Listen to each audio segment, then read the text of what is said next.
డబ్బు, అనారోగ్యం, ఉద్యోగం, వ్యాపారం, అప్పులతో బాధపడుతున్నారా? మీకోసమే లాంచ్ యువర్ ఫ్యూచర్ ప్రోగ్రామ్.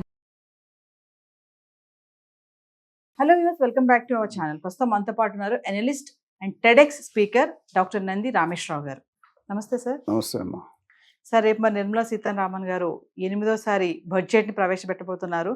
మరి ఈసారి బడ్జెట్లో మనకి మధ్యతరగతి వాళ్ళకి ఏమైనా ఊరట లభిస్తుందా? ఆశలు నెరవేరుతాయా? అంటే మరి వేటి పైన ఇంపాక్ట్ పడబోతుంది అంటే మీ అనాలిసిస్లో ఏం చెప్తారు? బడ్జెట్ అనేది అందరూ 5 సంవత్సరాలకి ఒకసారి వెయిట్ చేస్తారు. Long term, short term, 1 year ఒకసారి. మీకు ట్రంప్ గారు చూసుకుంటే షాకింగ్ ఇస్తాడు, సడన్ షాక్స్ ఇస్తాడు. ఆయన ఇంతమంది తీసేస్తాను, 8,000 మంది తీసేస్తాను. మోడీ గారు అలా షాక్ ఎవరు, స్లోగా ఇంక్రిమెంటల్ షాక్ అంటారు. బడ్జెట్ లాస్ట్ టైం కూడా ఇదే మాట 2024 బడ్జెట్లో. So one of the most awaited subject ఏంటంటే individual personal tax, income tax. దాని ఎప్పుడు బట్టి 2014 అదే నడుస్తుంది. ఒక 50,000 ఇటు తప్ప పెద్ద మేజర్గా లేదు. కానీ అప్పుడుకున్న శాలరీస్, అప్పుడుకున్న ఇన్ఫ్లేషన్ రేటు, ఇప్పుడున్న శాలరీస్, ఇప్పుడున్న inflation by cost of living చాలా మారిపోయింది. ట్యాక్స్ రేట్ మాత్రం మారలే. సో నాకు తెలిసి రికమెండేషన్స్ వెళ్ళే డిఫరెంట్ ఆడిటర్స్, బిజినెస్ మ్యాన్ వీళ్ళందరి దగ్గర నుండి 10 లక్షల వరకు ట్యాక్స్ లిమిట్ తీసేమని సజెషన్ చేశారు. వాళ్ళు 2.4, 2.5 అన్నట్టు ఏదో ఒకటి చేస్తారని లాస్ట్ టైం ఇంట్రీమ్ బడ్జెట్ ఇచ్చారు. ఇప్పుడు ఏదో ఒకటి చేస్తారని అనిపిస్తుంది. ఒకటి. రెండోది ఏటీసీసీ మీద మనకి ఎన్ఎస్సి, పీపీఎఫ్ అన్నీ వస్తాయి. దాని మీద కూడా ఎగ్జామ్షన్ అడుగుతున్నారు. మూడోది హెచ్ఆర్ఏ 2 టైర్ లాగా ఫుల్ ఇస్తారు. ఇక్కడైతే 50% చేయమంటున్నారు హెచ్ఆర్ఏ. ఎందుకంటే కాస్ట్ ఆఫ్ లివింగ్ మారి ప్రతిదాని మీద ట్యాక్స్ కడుతున్నారు. సో అట్లా పోలుకుంటే చాలా అంశాలు. ఇప్పుడు ఇన్ఫ్రాస్ట్రక్చర్, ఎస్సీజెడ్స్, అగ్రికల్చర్, ప్రతి అంశాన్ని కూడా మనం తక్కువ టైంలో డిస్కస్ చేయడం. ప్రతిదానికి కూడా ఇప్పుడు మనం చూసుకుంటే పాప్కార్న్ మీద రేట్లు పెంచారు. Tax rate 5%, 12%, 18%. అంటే 2 ఫ్లేవర్ కంటే 30% అంటే మనం 100 రూపాయల దానికి 56 రూపాయలు మనం ట్యాక్స్ రూపంలోనే కడుతున్నాం. అటు వెళ్తే ఇటు అది గవర్నమెంట్ ట్యాక్స్ రూపంలో కడుతున్నాం. సో బడ్జెట్ ఎప్పుడు కూడా కామన్ ప్రజలకి ఉపయోగపడాలి. టాపర్స్కి అంటే బాగా అంబానీ, అదానీ వీళ్ళకి ఏం ఫరక్ పడదు. 10% ఎక్కువ వేసినా, 10% తక్కువ వేసినా. బట్ మన దగ్గర మాత్రం అట్లా లేదు. అట్లనే హోమ్ లోన్ ఇంట్రెస్ట్ మీద కూడా ఎక్కువ రాయితీ ఇవ్వమంటున్నారు. నేను ఏదైతే ఇంట్రెస్ట్ పాటు కడుతున్నామో దాన్ని తీసేయమంటున్నారు ట్యాక్స్. అది దానివల్ల అర్బన్ హౌసింగ్ పెరుగుతుంది. లోన్ రేట్లు కూడా మనకి ఒకప్పుడు 6-7%, ఇప్పుడు 8-9% అయిపోయింది. ఇంకొన్ని రోజు ఇంకా పెరుగుతుందేమో. ఇన్ఫ్లేషన్ రకాలు లేదు analysis. So always you should compare with inflation. Salaries కూడా అలా పెరగట్లేదు. కరోనా దగ్గర ఆల్మోస్ట్ స్లో డౌన్ అయిపోయి కొంత శాలరీస్ పెంచడం కదా, శాలరీస్ తీసేస్తున్నారు ఉద్యోగాలు. సో అది major. Basically income tax, direct indirect tax 2 ఉంటాయి. ఇన్కమ్ ట్యాక్స్ జిఎస్టీ ఇప్పుడు 20 లక్షలు ఉంది. 20 లక్షలు దాటితే జిఎస్టీ. అది 20 లక్షలు 30-40 చేయమంటున్నారు. చేసిన కొద్దిగా విసులుబాటు ఉంటుంది, కొద్దిగా రిలీఫ్ ఉంటుంది. లేకపోతే ఈ ట్యాక్స్లు కట్టేసరికి మొత్తం లైఫ్ అంతా ట్యాక్స్ల కోసం పనిచేస్తుంది ఇండస్ట్రీస్. ఇది మా ఫోరంలో డిస్కషన్ అయింది. అంటే ఇది చాలా సీరియస్ కన్సర్న్. నరేంద్ర మోడీ గారు అంతకుముందు బాగా పెరిగేవి, అంటే ఇన్కమ్ ట్యాక్స్ లెవెల్స్ పెంచుతూ వచ్చారు. ఈ గత 10 సంవత్సరాలు పెద్ద మార్పు లేదు. పెను మార్పు అంటే లైట్ ఇయర్ అండ్ 5,000 అట్లనే ఓల్డ్ స్కీమ్, న్యూ స్కీమ్ అని పెట్టారు. పెద్ద తేడా 10,000, 20,000 తేడా వస్తుంది. ఆ స్కీముల్లో కూడా ఒకటి మంచి పని ఏం చేశారంటే ఇన్కమ్ ట్యాక్స్ ఫైలింగ్స్ చాలా సింపుల్ చేశారు. మీరు ఇంట్లో ఉండి ఆన్లైన్ కూడా రిటర్న్ చేశారు. అది గుడ్ పాయింట్. ఆ సిస్టమ్ అంటే ఇంతకుముందు పెద్ద చాటవర్త ఉండేది. ఓవరాల్గా చూసుకుంటే ఇప్పుడు మన నిత్యావసరాలు అంటే ఎలక్ట్రానిక్ ఐటమ్స్, మొబైల్స్, కంప్యూటర్స్ వీటిలో బాగా భారీగా పెరిగిపోయింది. ప్రతి సంవత్సరం కూడా ఆటోమొబైల్స్. వీళ్ళు ఏం చేస్తున్నారంటే పబ్లిక్ ఏది ఎక్కువ కన్జంప్షన్ ఉందో దాని మీద ఎక్కువ వస్తుంది. ఒక 10 కాస్ట్, ఇప్పుడు సేల్స్ లో ఒక ప్రాబబ్ ఉంది. 10,000 కోట్లు టర్న్ ఓవర్ చేస్తాం అనుకోండి, అందులో 20% of employees will contribute to 80%, 8,000 కోట్లు. మిగతా 80% విల్ కంట్రిబ్యూట్ ఓన్లీ టు. వీళ్ళు ఏం చేస్తున్నారు, ఆ 20% ఏదో దాన్ని పట్టుకొని దాని మీద పెంచేస్తున్నారు, మిగతా కొంత తగ్గిస్తున్నారు.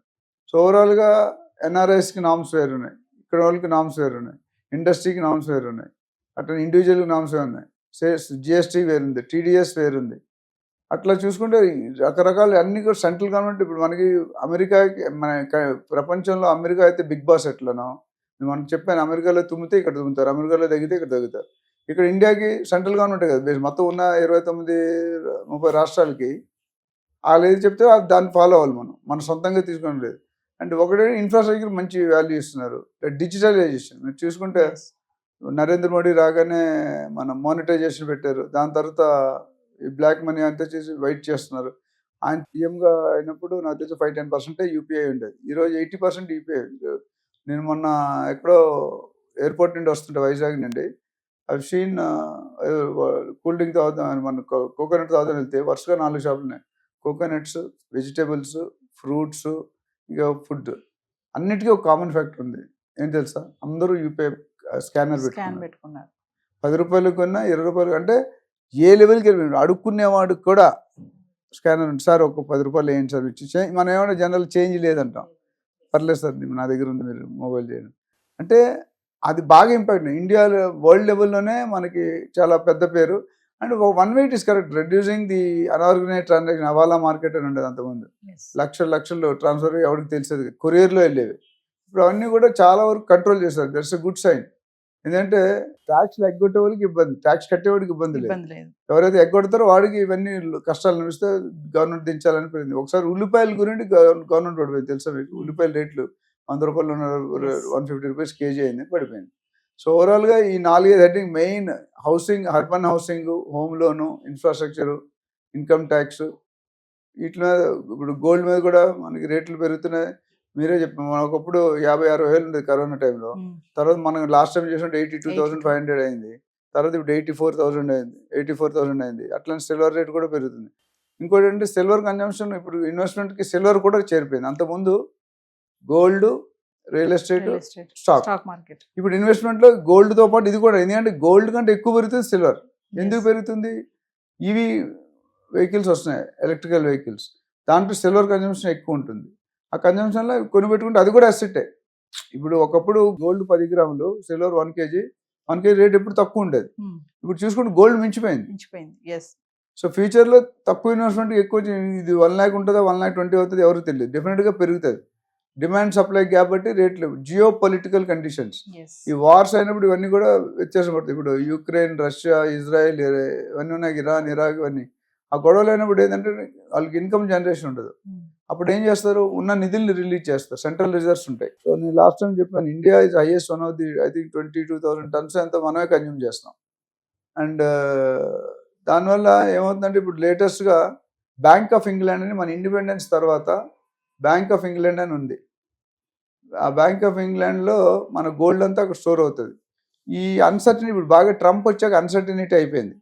అన్సర్టనిటీ అయిపోవడం వల్ల గవర్నమెంట్ కూడా తెలియట్లేదు ఏం చేయాలి, ఎక్కడ ఇన్వెస్ట్ చేయాలి, ఎప్పుడు ఇన్వెస్ట్ చేయకూడదు, ఎప్పుడు కొనాలి, ఎప్పుడు కొనకూడదు అనేది చెప్తున్నారు. సో దానివల్ల ఏమవుతుందంటే అక్కడ 475+ మెట్రిక్ టన్స్ ఉన్నాయి అక్కడ. దాంట్లో సగం తీసుకొచ్చేసారు, అంటే బ్యాక్ మన నవంబర్, డిసెంబర్లో. బికాస్ అక్కడ ఏ సిచ్యువేషన్ ఏమవుతుందో తెలియదు. అందుకని ఇప్పుడు గోల్డ్ మీద ఇంపార్టెన్స్ కూడా పెరిగింది. ఎందుకంటే gold is always an investment factor. Silver ఇప్పుడు యాడ్ అయింది. అండ్ గోల్డ్ ఈ విధంగా ఎప్పుడు అంత స్పీడ్గా ఎప్పుడు పెరగలేదు.